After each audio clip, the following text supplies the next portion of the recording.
Jay here for Stretford, Paddock, and this is I would say the Academy review, but it's more like a loan watch, innit? Because it's not quite an Academy review. No disrespect to my co-presenter and guest, whatever you are, Alex Baggers, but without Dave Pritt, there isn't an Academy review. It's not Dave Pritt. No Dave Pritt. No party. No, you know Dave Pritt. Who is? Dave Pritt. Dave's off this week, so we're going to do it a little bit different, focus more on the loanees that are out for Manchester United, but we will mention the Academy as well because we know you guys like to keep abreast of what's going on with Manchester United's under-18s and under-23s. So having a look at that with that in mind, how have they got on? How did the under-18s get on? Under-18s got beat 3-1 by Derby this weekend. They scored first, but then got absolutely, to be honest, they looked like they got absolutely battered by Derby. The reports coming out is that, Charlie McNeil scored again. Charlie McNeil, remember the name. Is that like goals. That's probably 693rd goal or something in 12 games. Yeah, so Charlie McNeil scored the goal, and then they just battered us, Derby. But by the looks of the team that's set up, there's a lot of under-16 players kind of got involved, which I think at this moment in time you'll see in the under-23s team as well. A lot of players either injured or playing up or have been loaned out. The squads are a little bit thin. I think the under-16s and stuff like that are all filling in because they've not got any games, I think. So the under-18s was a lot of under-16 players playing, so not the best weekend for them. But again, this level of football, it's all about experience and stuff like that. So again, Charlie McNeil scoring goals, though, can't be a bad thing. Mate, love Charlie McNeil. He's already becoming a bit of a cult hero. Left City, kisses the badge in the derby when he scores 4 goals. What more do you want? You got to love that kid. I know from when we've done these with Dave as well, he's always talking about the fact that United's under-18 team is made up from a lot of younger players, a lot of our better players, the likes of Shola Shatori, Amad Diallo, who, those players all could play. Yeah, obviously involved with the first team, then we've got loanees as well, which we'll get onto in a minute. So don't look too much into it. It's not great when United lose at any level, but these are kids, they're getting an experience as well. And it's great to see Charlie McNeil still amongst the goals. Yep. Moving on, I told you this was going to be brief, by the way. I did say that we're not going to dwell on it. We're not doing a Dave Pritt because we're not Dave Pritt. We can't do the analysis like them. And so we're going to have a quick look and then look at some under 23s. How did the under 23s get on, mate? They won 2-1. Again, Galbraith started for them. Who were they playing, sorry? They were playing Southampton away. So Galbraith, who was on the bench for the Europa League games this week, he started. Yep.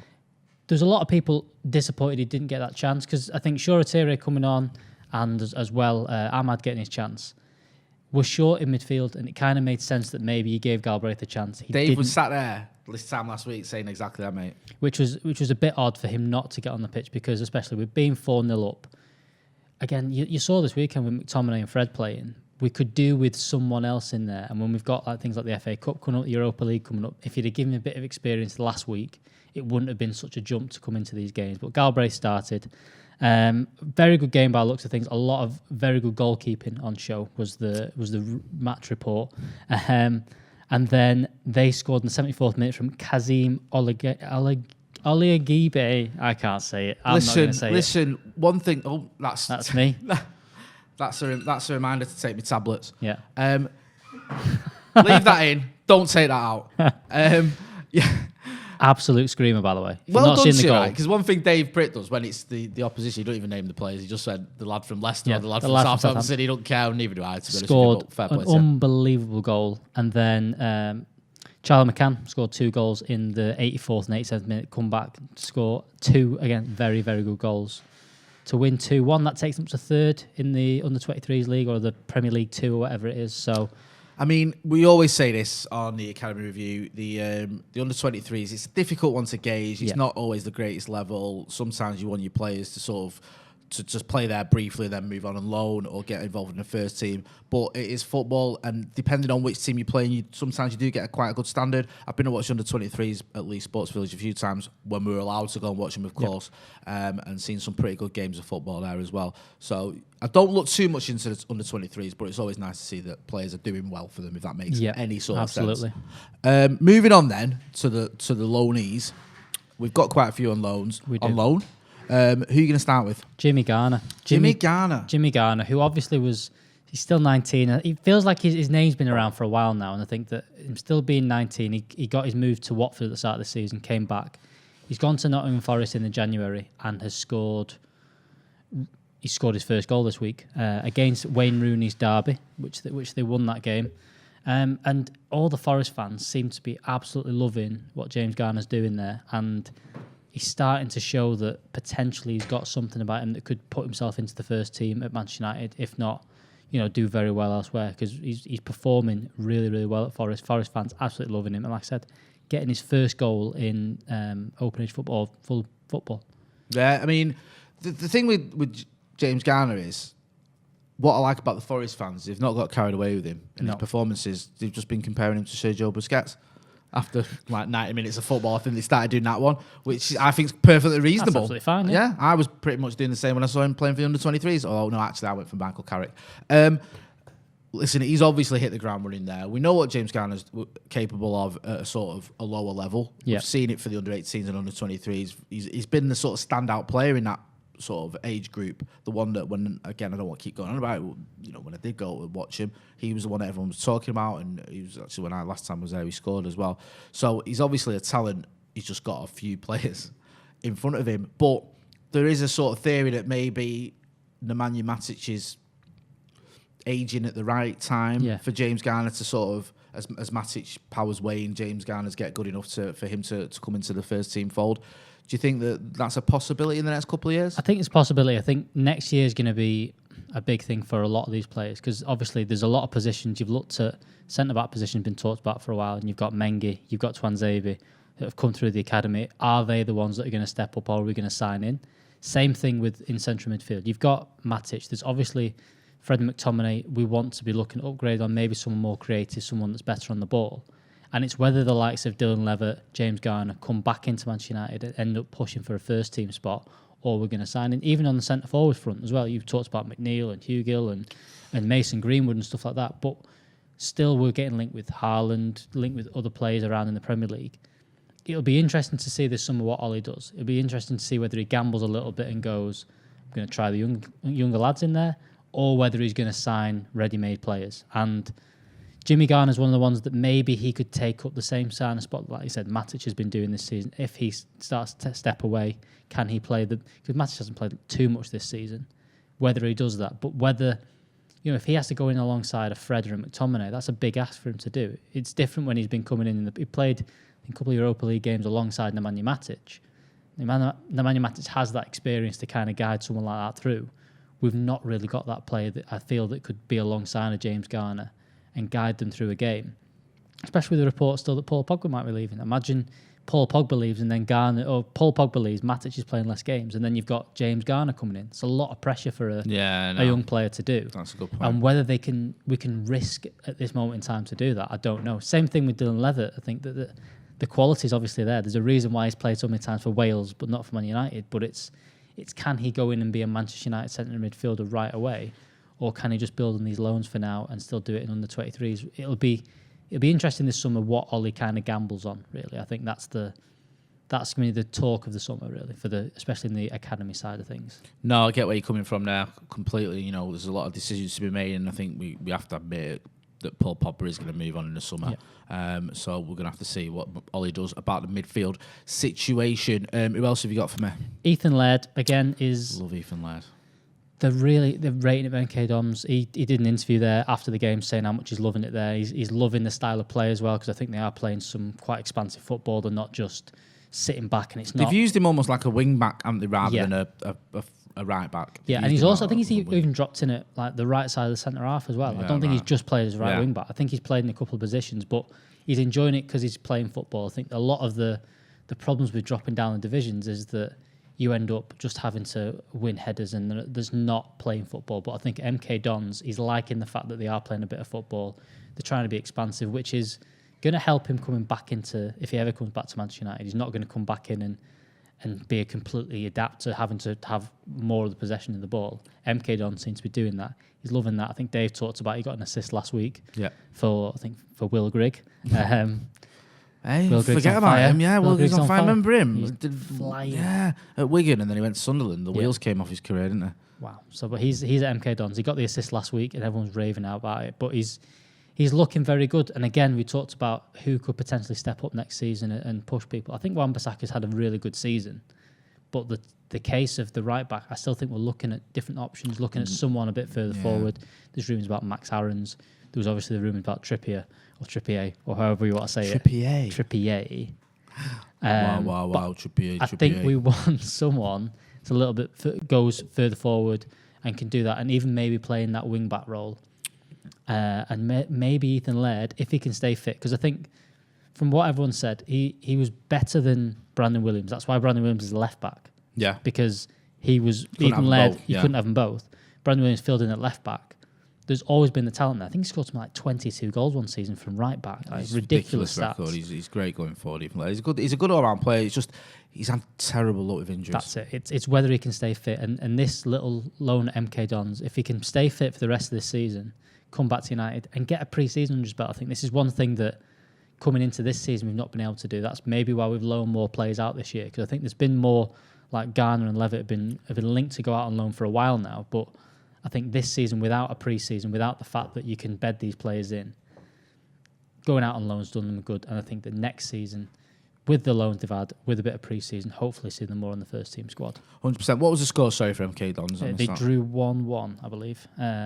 Oxford scored late on to equalise, which is obviously disappointing. It's not the end of the world, is it? If we're being honest. Who else have you got for us? Well, a little bit older. We're going to move on to Diogo Dalot, only because we've been obviously drawn with AC Milan. Yeah, it's worth looking at. I know he's not an academy graduate, but like I said to you earlier, we're doing things differently, me and Baggers, this week. Doing things differently. Diogo Dalot hasn't played too much for them in the league, and people have said the Italian press hate him for some reason. They really haven't been a fan of him. When they got beat, was it Spezia beat him a few weeks ago, and he got the blame for it. I think they were sort of pointing the finger at him. And we know what the Italian press can be like. They can be absolutely brutal, and it's very partisan there. So you'll have some papers that are sort of more pro-Inter and sort of less enamoured of AC or whatever. But it's bizarre, isn't it? Because we're playing Milan and he can play against us. He can despite the fact he's a Manchester United player, technically. Something to do with European stuff, because I think this was down to I think it goes back to Courtois, because I think that Atletico Madrid and Chelsea drew each other. And they went, well, you can't take our first choice keeper out in the last 16 or quarterfinals of the Champions League. You can't do that. So I think there's been something put in that if it's a European loan or something like that they can still play. Dalot can play against us, which, he's not played that much in the league in recent weeks. He's been on the bench for most of it, but he has played every single game in the Europa League. So there's a very, very good chance that he plays against us at Old Trafford or comes back and plays in.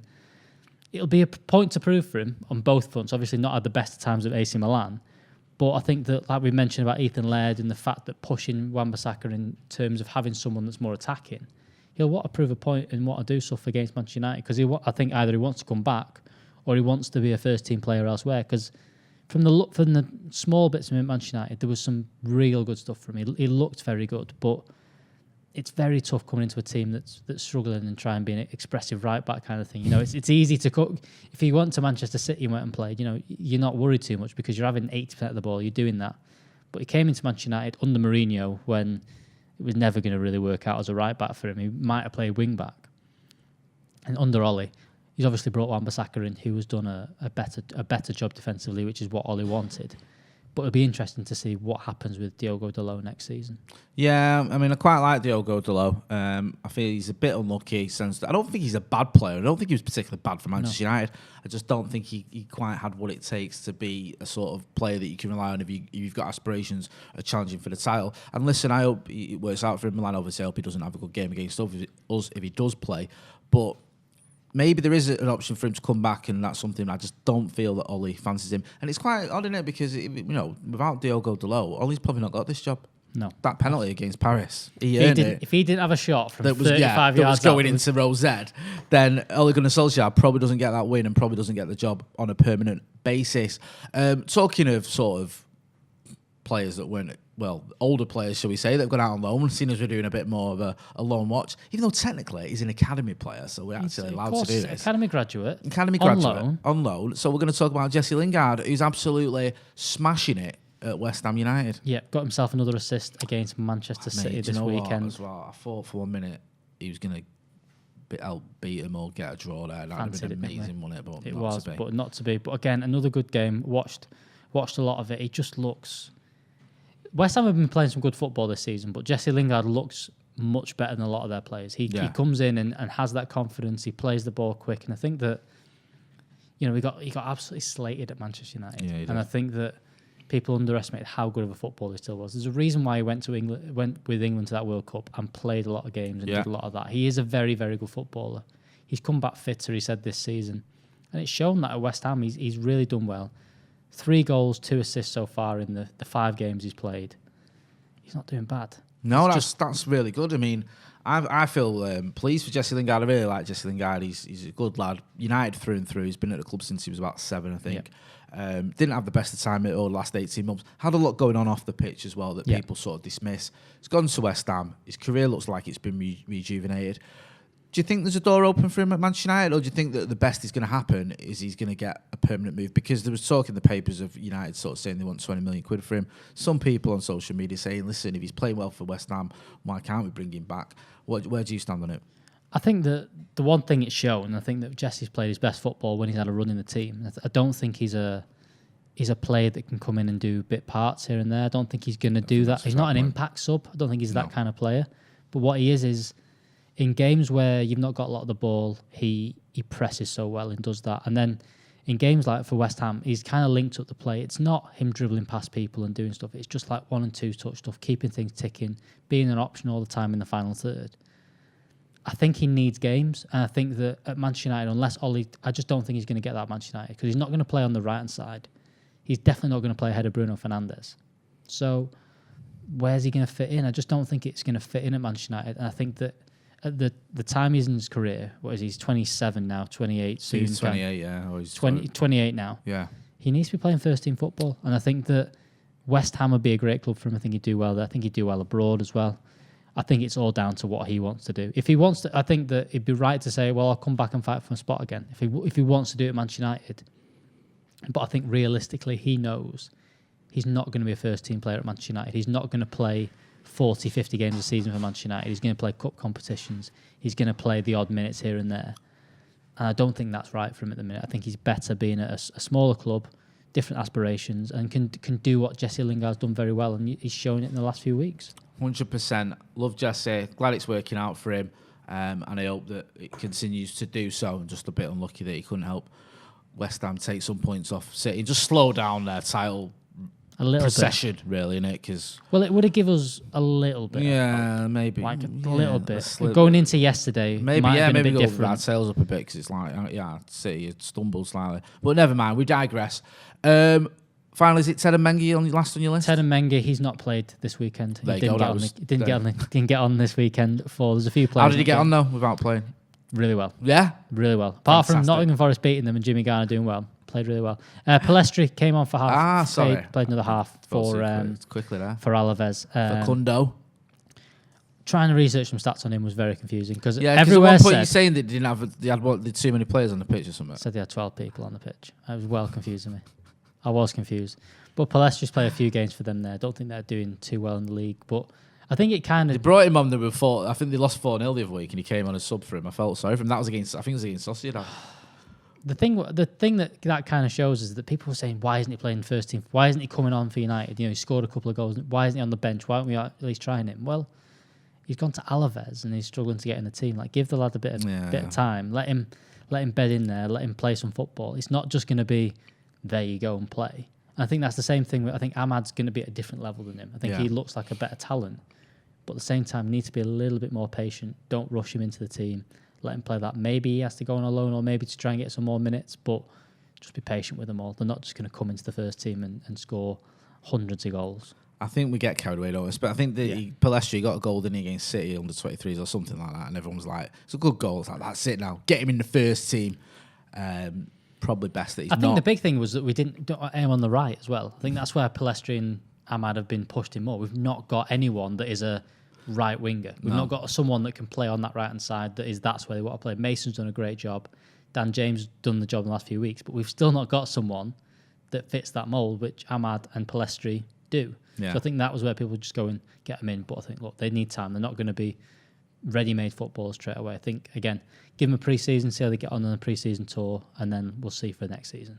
We'll see for next season. Well, tell you what, baggers, David who? Don't say that. I know. Absolutely no chance. I'm only messing. No chance. We do love David Pritt. We'll have him back soon. But that's been Alex Baggers with all the Loan Watch stuff, and of course a little bit about the under-23s and the under-18s as well. Baggers, where can everyone find you? Baggers_Alex on wherever you want. Find it. Are you still doing your TikToking? I'm doing the Stretford. I'm helping out with Stretford Paddock TikTok. There's no dancing yet. No dancing's gonna happen. We're trying to get Joe Smith to do some stuff, but surely he'll do it. He's got absolutely nobody. Shame.